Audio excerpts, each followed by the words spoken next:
I think that it's deterrent enough. 15 years of your life is not a chance play. Very well.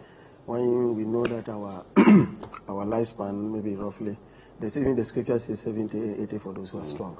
So, 15 years. And apparently that was supposed to be the highest among the various counts. No, I think it could be 25 years. No, I'm just saying that, yes. I think they said 15. So I think it was about 95 years because okay. They were to run concurrently. Okay. So, and because maybe he had already paid about 37 out of the total amount of money he was supposed to pay, maybe that's the basis for which the judge did.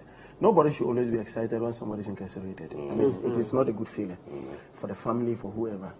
But I think that, in my very humble opinion, and I had asked a lawyer, I think to the moment the case was done, I said, all transactions and other things will have to be approved by the board.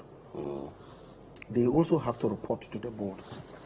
To what extent was the board implicit in this? Because they seem to be a bit silent. I know that, of course, there were about 2 or 3 people who also went to court. They were sent to court, and then later on... There were 3 extra people. The people who were taken... Yes, 2 of them acquitted and discharged. Yes. One, no case was really made against her. Okay. So there could be a number of people on the board. Okay. But if the investigation doesn't show that they are directly involved... Yes, for me, that would be very surprising that you have a situation where, if or not matter, the board chairman was not aware of all this and that these monies were being stolen. Because he was charged for thievery, basically, that the board chairman did not know this.